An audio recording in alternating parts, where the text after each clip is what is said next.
Hello students, now come to the next question number 8।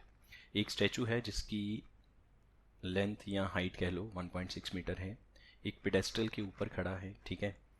Ground के ऊपर एक point है जहाँ से angle of elevation of top of statute is 60 और उसी पॉइंट से टॉप ऑफ पेडेस्टल का जो एलिवेशन है दैट इज़ 45।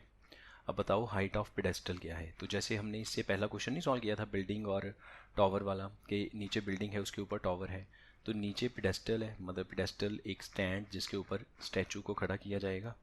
सो हम अगर सिंपल वे में इसकी डायग्राम प्लॉट करें, so it will be something like this. Let us say ये ए बी, ये हो गया स्टैचू और B C is a pedestal, ठीक है। तो यहाँ पे ऐसे स्टैचू को खड़ा किया गया। ये बी क्या है, अच्छा ये क्या है, B C. B C is pedestal and A B is statue, ठीक है। एंड ये जो पॉइंट है पी ऑन द ग्राउंड, यहाँ से पहले तो स्टैचू के टॉप को देखना है। तो स्टैचू का टॉप पॉइंट ए पे है, तो पी से हमने पॉइंट ए को देखा, ये बना एंगल ऑफ एलिवेशन। ये एंगल है 60 डिग्री का, याद रखना, ए पी सी 60। फिर इसी पॉइंट पी से पेडेस्टल के टॉप को देखना है। पेडेस्टल का टॉप पॉइंट बी पे है, तो पी से पॉइंट बी को देखा, ये रहा। अब इसका जो एंगल ऑफ एलिवेशन है ये वाला, this angle of elevation is 45 degree, this is 45 degree, ठीक है। और ये वाला एंगल था 60 डिग्री, राइट। पेडेस्टल की हाइट लेट अस से एच मीटर, जो हमें नहीं पता, हमें ये फाइंड आउट करनी है। ए बी स्टैचू है जिसकी हाइट है 1.6 मीटर और पी सी के बारे में हमें वैसे ही नहीं पता। अब आप देख सकते हो फिर वही चीज़ हो गई कि पी बी सी और पी ए सी दोनों में कॉमन साइड है पी सी। तो सबसे पहले मुझे पी सी चाहिए होगा। जो कॉमन साइड है ना, जो दो ट्राइंगल्स में कॉमन साइड आएगी वो दोनों ट्राइंगल्स को रिलेट करेगी। तो हमें वो सबसे पहले कॉमन साइड फाइंड आउट करनी होगी, ठीक है। तो हम पी सी को फाइंड आउट करेंगे। सबसे पहले तो यहाँ पे स्पेसिफाई करते हैं हमें क्या क्या गिवन है। Let A B is statue, let AB is statue and BC is pedestal as shown in figure, as shown in figure, ठीक है। थोड़ा सा स्पेसिफाई हो जाता है कि हमने किसको क्या लेट किया है। नाउ इन ट्राइंगल PBC, पहले छोटा वाला ट्राइंगल जिसमें एंगल 60 को भूल जाओ अभी के लिए, ये देखो PBC में एंगल बना है 45। तो एंगल के सामने ये हो गया परपेंडिकुलर और इसके साथ वाला base. So tan 45 is equals to perpendicular that is BC by base that is PC। ये हो गया 1, tan 45 is 1, BC is H over PC, cross multiply किया, PC इज ऑल्सो H, ठीक है। तो ये जो बेस था जिसके बारे में हमें नहीं पता, ये भी H निकला, ये H है तो ये भी H है। अच्छा, फिर इसमें ये वाला पूरा एंगल कितना था, 60 डिग्री, ठीक है। अब ये 45 वाला भूल जाओ। अब 60 से देखो, 60 के सामने ये पूरा परपेंडिकुलर है और ये बेस है, राइट। तो अब इसको ज़रा हटा देते हैं यहाँ से। जो पहले डायग्राम था, डायग्राम तो सिर्फ इसलिए बीच में से लाइन इसलिए हटाई थी ताकि आपको समझ में आ जाए कि परपेंडिकुलर कौन सा है और बेस कौन सा है। Now in triangle PAC, in triangle PAC, इसमें हम लगाएंगे tan 60। परपेंडिकुलर कौन सा था, ये कंप्लीट पूरा 1.6 plus H, 1.6 plus H over base ये वाला दैट इज़ अगेन H, इसकी value √3 is equals to 1.6 plus H over H, ठीक है। अब हम यहाँ पे क्रॉस मल्टीप्लाई करेंगे।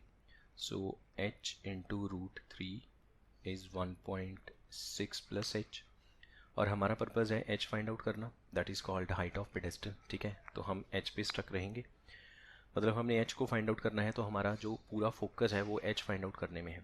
ये वाला H इधर आके माइनस होगा, H √3 में से H निकल गया, फिर h कॉमन आया, √3 minus 1 is 1.6. What is h from here? 1.6 by √3 minus 1.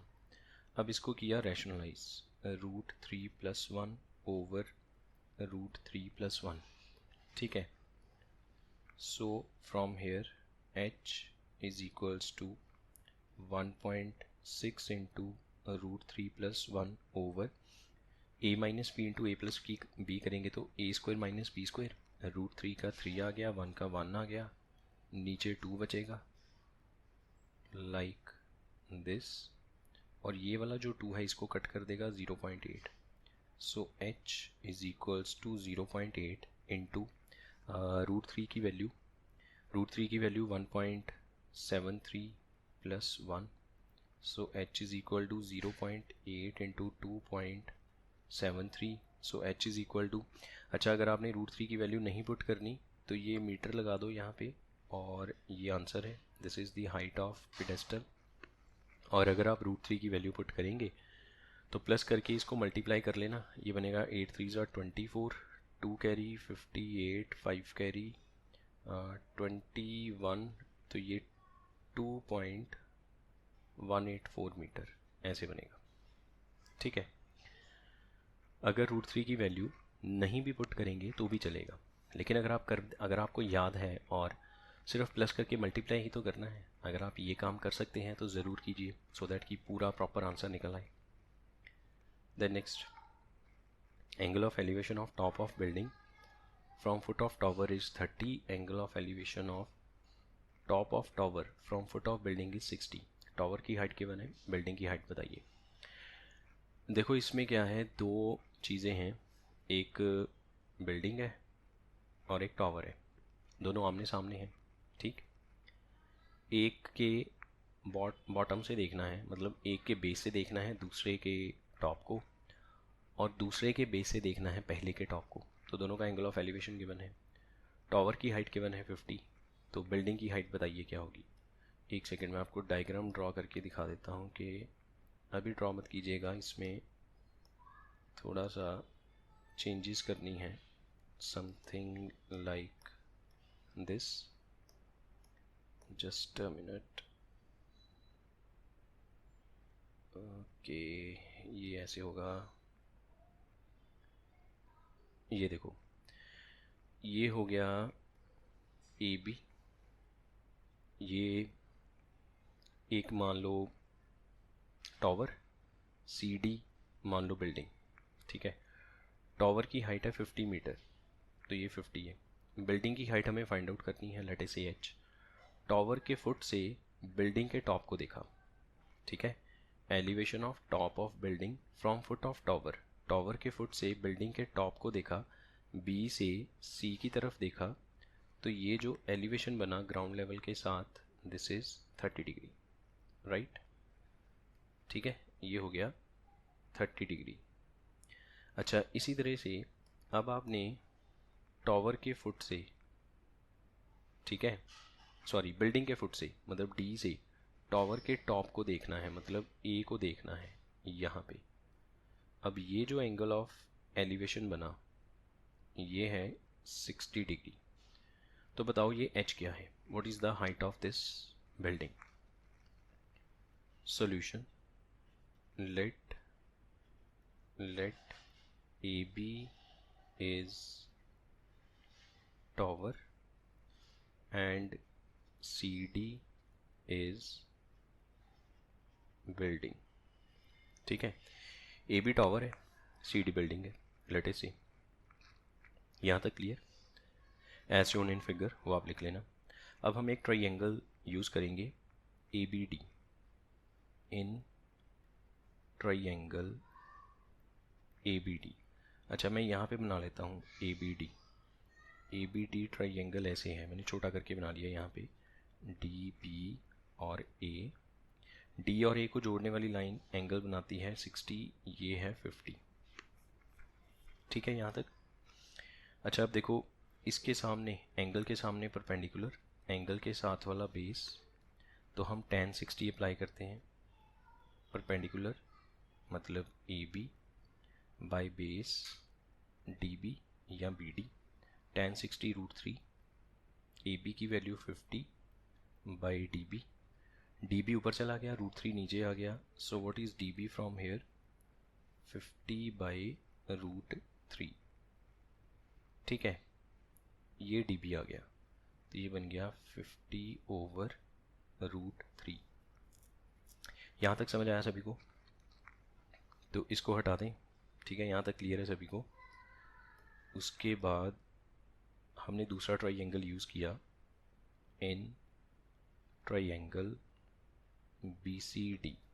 अब बी सी डी को ज़रा ध्यान से देखो, ऐसे बनता है B C D, like this is B C और डी, ये है 90 और ये एंगल है 30।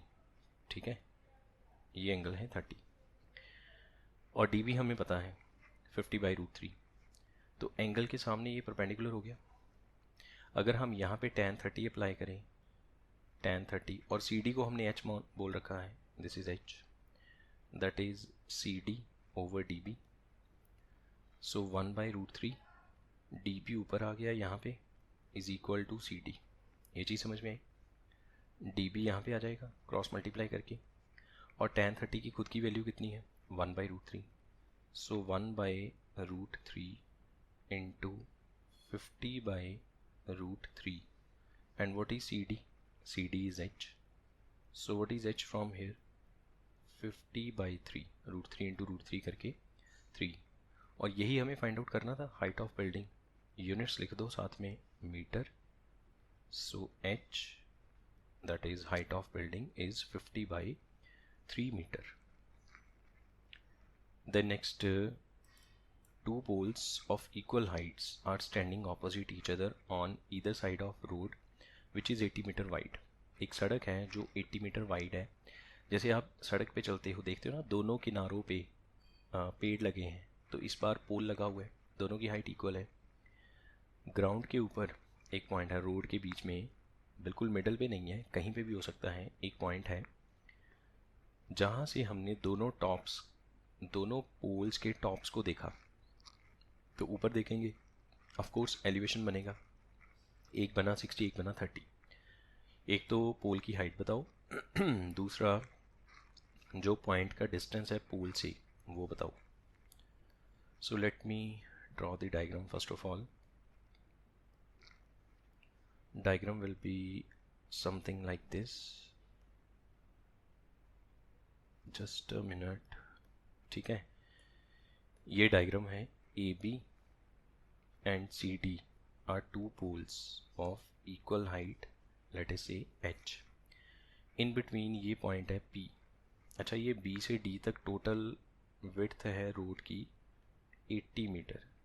ठीक है, ये मान लो x, तो ये रह गया 80 माइनस x। अब पॉइंट P से C को देखना है यहाँ पे, और इसी पॉइंट से दूसरे टॉप को देखना है यहाँ पे। ठीक है, ये चीज़ समझ में आई कि पॉइंट P से दोनों टॉप्स को देखना है। एक तरफ एंगल बना 60, मान लो ये 60, और एक तरफ एंगल बना 30। अब बताओ पोल की हाइट कितनी है और P का डिस्टेंस क्या है। ठीक है, डायग्राम साफ करके बनाइएगा पेपर में, और यहाँ पे स्पेसिफाई करो, let A B and C D are two poles, full stop. P is point on ground such that BP is equals to x. Therefore PD is equals to 80 minus x. Total जो width था वो 80 है, उसमें से x निकल गया तो बाकी बचा 80 minus x. Now in triangle ABP, अब ज़रा ABP ट्राइंगल पे नज़र मारो। ABP ये 90, ठीक है, एंगल के सामने परपेंडिकुलर, एंगल के साथ वाला बेस, तो tan अप्लाई करें, tan 60 perpendicular by base, so we will apply tan 60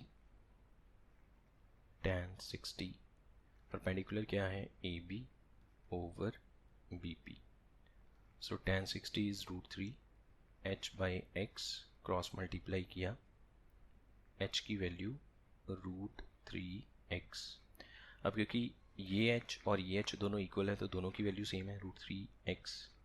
अब हम दूसरा ट्राइंगल यूज़ करेंगे, ये वाला CPD, इन ट्राइंगल CPD।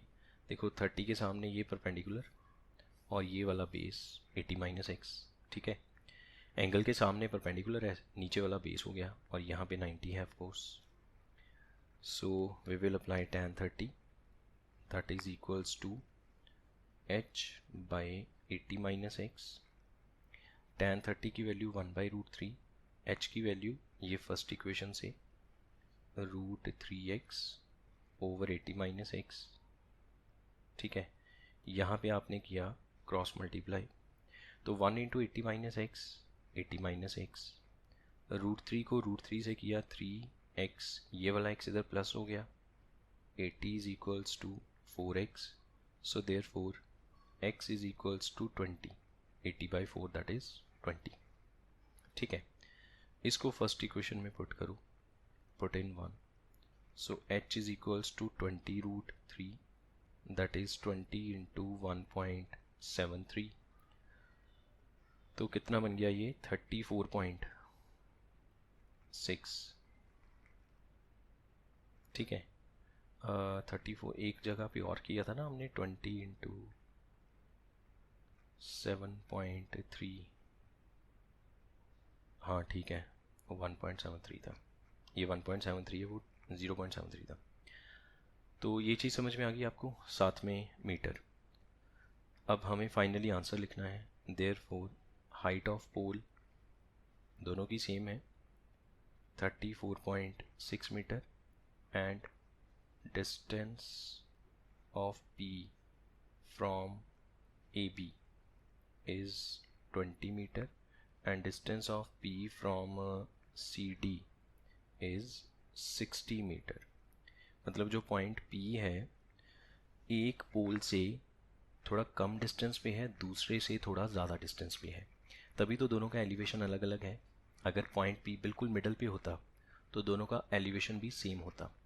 अब क्योंकि पॉइंट P का डिस्टेंस दोनों से सेम नहीं है, एक से थोड़ा ज़्यादा है, एक से थोड़ा कम है, इसलिए P का जो एलिवेशन बना दोनों पोल्स पे वो भी अलग अलग बना, right. The next come to the 11th। ये एक टीवी टावर है, यू कैन सी, ठीक है। ये जो कनाल के बिल्कुल बैंक पे है, नदी के बिल्कुल किनारे पे है लगा हुआ ये टावर। दूसरे एंड से ये पूरा BC इज़ ए कनाल, ठीक है। तो एक किनारा B एक किनारा है, C दूसरा किनारा है, और फिर आगे ये ग्राउंड लेवल है CD।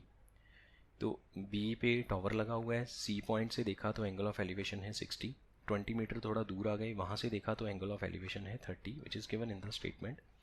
डायग्राम भी इसकी गिवन है, height of tower let us say h and width of canal this is let us say x। हमें ये दोनों चीज़ें चाहिए, ठीक है। We need to find height as well as width of the canal. तो सबसे पहले तो हम ये वाला ट्राइंगल यूज़ करते हैं, ABC in triangle ABC we will use tan 60, tan 60, 60 के, अब तो देखो यार पता ही चल गया है, ये परपेंडिकुलर है, ये नीचे वाला बेस है, so this is h by x, ठीक है। tan 60 √3 h by x, cross multiply किया, h is equals to √3x, ठीक है। ये फर्स्ट इक्वेशन बन गई। अब हम दूसरा ट्राइंगल यूज़ करेंगे, ABD, ये पूरा इन ट्राइंगल ABD। तो अब देखो ये 30 से देखना है, इसके सामने ये परपेंडिकुलर हो गया और ये पूरा बेस हो गया 20 + x in triangle ABD, tan 30 is equals to h by 20 + x, ठीक। और tan 30 इज़ 1/√3, h की वैल्यू √3x ओवर 20 + x। बस एक तो ये टेबल याद रखो कि tan 30, tan 60, tan 45, बाकी भी साइन कॉस tan के तीनों जो रोज़ थी पहली वो याद रखो। दूसरा ये ऑब्ज़र्व करो कि आपको परपेंडिकुलर बेस या फिर बेस हाइपोटेन्यूज या हाइपोटेन्यूज परपेंडिकुलर किसका रिलेशन चाहिए, उसके अकॉर्डिंगली साइन कॉस टेन। तो मैंने स्टार्टिंग में बोल दिया था एनसीईआरटी में जितने क्वेश्चंस हैं सारे क्वेश्चंस, एनसीईआरटी से अलावा भी जो रेफरेंस बुक्स हैं उसमें भी जो क्वेश्चंस हैं इन तीन फॉर्मूले से सॉल्व हो जाते हैं साइन कॉस टेन से। कोई एक आध क्वेश्चन होगा जिसमें सीकेंट कोसीकेंट या कॉट वगैरह यूज़ होगा, वो प्रूफ करने वाले क्वेश्चंस होते हैं जो हाई ऑर्डर थिंकिंग स्किल्स वाले क्वेश्चंस हैं। उसमें कई बार कॉट कोसीकेंट सीकेंट लिखा होता है। अच्छा, उसमें भी बड़ा सिंपल है, जो लिखा होगा हम वही अप्लाई कर देंगे तो हमारा आंसर आ जाएगा। ठीक है, लेटर ऑन जब क्वेश्चन सॉल्व करेंगे तो उसके बारे में बात कर लेंगे। अभी इसको कंप्लीट करते हैं। Cross multiply 1 × 20 + x and √3 3x बन गया। So 20 is equals to 2x and what is x from here, x equals to 10। So this is width of canal और इसको फर्स्ट इक्वेशन में पुट करो, h is equals to √3 × 10, 1.73 × 10 which is 17.3 metre. ठीक है, सो लिख लीजिए therefore height of tower is, therefore height of tower 17.3 metre, width of canal is equals to 10 metre. ठीक है, the next 12th, from the top of 7 metre high building. अब इस बार person कहाँ पे है, बिल्डिंग के टॉप पे खड़ा है, ऊपर खड़ा है। अच्छा, वहाँ से उसने देखा तो एंगल ऑफ एलिवेशन बना केबल टावर के टॉप का। इसका मतलब केबल टावर का टॉप उससे भी ऊपर है, तभी तो एलिवेशन बना। और उसी पॉइंट से टावर के फुट का डिप्रेशन बना, तो मतलब टावर का फुट उससे नीचे है। Determine the height of tower. तो मैं आपको 1 मिनट डायग्राम बना के दिखा देता हूँ कि सिचुएशन कैसे है। Let me explain you, just a minute. ठीक है, ये देखो, ये है 7 मीटर हाई बिल्डिंग और CD ये एक टावर है, this is a tower. Person है पॉइंट ए पे, यहाँ पे पर्सन खड़ा हुआ है। यहाँ से उसने टावर के टॉप को देखा, मतलब उसने पॉइंट ए से पॉइंट सी को देखा। ठीक है, तो एलिवेशन बना। अब यहाँ पे एलिवेशन बनाने के लिए हमें एक इमेजिनरी हॉरिजॉन्टल ड्रॉ करना पड़ेगा, क्योंकि यहाँ पे हॉरिजॉन्टल है नहीं है, तो हम खुद ड्रॉ कर लेते हैं। ये रहा हॉरिजॉन्टल फ्रॉम पॉइंट ए। ठीक है, ये मान लो ई पॉइंट हो गया, ये 90, ये भी 90, ये भी 90, और ये है एलिवेशन टॉप ऑफ बिल्डिंग से टॉप ऑफ टावर का। ठीक है, ए से ऊपर देखा तो एलिवेशन बना 60 डिग्री। अच्छा, अब इसी पॉइंट ए से नीचे देखा फुट को, पॉइंट ए से टावर के फुट को देखा, तो ये बना डिप्रेशन, दैट इज़ 45। तो ये भी 45 हो गया ऑल्टरनेट इंटीरियर एंगल से। ठीक है, ऊपर से नीचे देखा लाइक दिस, राइट। अब बताओ टावर की हाइट क्या है। अब देखो ये 7 है तो ED भी 7 हो गया, ये H मान लो, तो total height will be H+7। अब मेरा पर्पज़ है H फाइंड आउट करना। ठीक है, जो BD आएगा वही AE होगा, राइट। सो स्पेसिफाई करते हैं हमने किसको क्या लेट किया, AB को बिल्डिंग है ना, CD को tower. Let AB is building and CD is tower। AB is building and CD is tower। ठीक है, एज शोन इन फिगर। अच्छा, अब सबसे पहले हम ये वाला ट्राइंगल यूज़ करते हैं, दिस वन ABD। इसमें लगाएंगे tan 45 in triangle ABD। tan 45 ये परपेंडिकुलर और ये base AB/BD।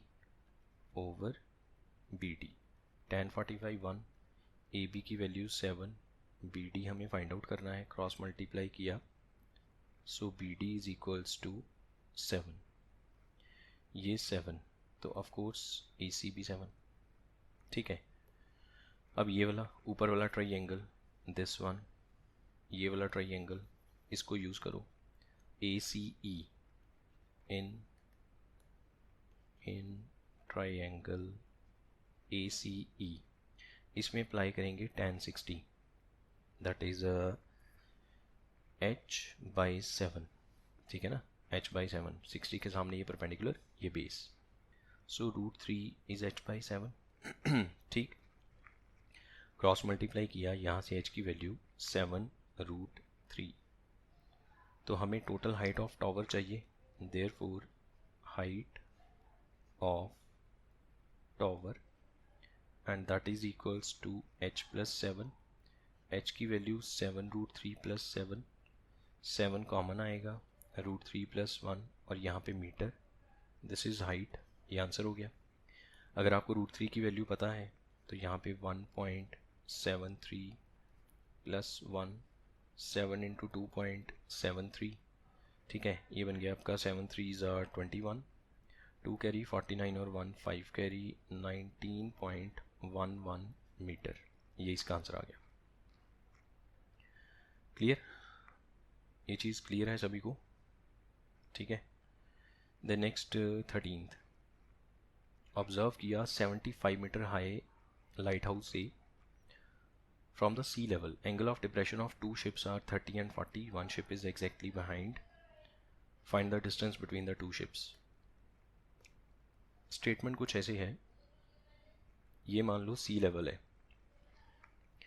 So A B, late से ये सी लेवल है और B C is a lighthouse जिसकी हाइट है 75, ऑब्जर्वर यहाँ पे है पॉइंट सी पे, यहाँ से उसने नीचे 2 शिप्स को देखा, ये मान लो डी और ये ए, 2 शिप्स हैं, ठीक है। अब पॉइंट सी से नीचे देखा डी को इस तरह, फिर इसी पॉइंट सी से, अच्छा जब एक शिप को देखा फिर दूसरी शिप को देखा तो दोनों का डिप्रेशन बनेगा, ऑफ कोर्स ऊपर से नीचे देखा है तो डिप्रेशन बनेगा, राइट। तो डिप्रेशन क्या बना, डिप्रेशन बना 30 and 45। अब देखो जो शिप दूर है उसका एंगल कम होगा, जो पास है उसका ज़्यादा होगा, पहले भी बोल दिया है ना, जब ऑब्जेक्ट जितना दूर चला जाएगा एंगल ऑफ एलिवेशन या डिप्रेशन उतना कम हो जाएगा, ऑब्जेक्ट जितना पास आ जाएगा उतना ही एंगल ऑफ एलिवेशन या एंगल ऑफ डिप्रेशन जो है वो ज़्यादा हो जाएगा। तो यहाँ पे जो एंगल ऑफ डिप्रेशन बनेगा उसके लिए मुझे यहाँ पे एक इमेजिनरी हॉरिजॉन्टल चाहिए होगा, ठीक है, ये वाला एंगल बनेगा 45, तो ऑल्टरनेट से ये भी 45 बन गया और यहाँ पे 90 है, राइट। अब इसी पॉइंट सी से दूसरी शिप को देखना है, इस ए को, इसका जो एंगल ऑफ डिप्रेशन बना ये है 30, तो ऑल्टरनेट से ये भी 30 बन गया, ठीक है। ये 2 शिप्स के बीच का डिस्टेंस मान लो x, तो हमें ये x चाहिए, ये 75 है, इसके बारे में हमें कुछ नहीं पता, सो लिखो late A and D are 2 ships, let A and D are 2 ships, BC is lighthouse as shown in figure। तो सबसे पहले हम ये वाला ट्राइंगल यूज़ करेंगे 45 डिग्री वाला, इसमें tan 45 अप्लाई करके BD आ जाएगा, इन ट्राइंगल CBD या BCD, in triangle BCD, tan 45 is perpendicular by base, 1 is equals to 75 by BD, cross multiply, BD is equals to 75, ठीक है, ये हो गया 75। अब अगर हम यहाँ से देखें 30 से तो ये परपेंडिकुलर है और ये पूरा बेस है, ठीक है। Now in triangle ABC, in triangle ABC। इसमें हम लगाएंगे tan 30 is equals to 75 by x plus 75 और हमारा पर्पज़ है x फाइंड आउट करना। I need to find the distance between two ships. ये बन गया 1/√3 is equals to 75 over x plus 75, cross multiply x plus 75 is equals to 75√3, so x is equal to 75√3 minus 75, x is equals to 75 common आएगा, √3 minus 1 और साथ में metre लिख दो। so this is the distance between two ships, therefore distance between two ships is equals to 75 into √3 minus 1 metre. यहीं पे छोड़ सकते हैं, आंसर लिख सकते हैं, या फिर आप √3 की वैल्यू पुट करेंगे 1.73, पॉइंट के नीचे पॉइंट रख के माइनस करेंगे तो ये बनेगा 0.73। अब मल्टीप्लाई कर लेना यहाँ पे और साथ में मीटर लिख देना। This will be the required answer.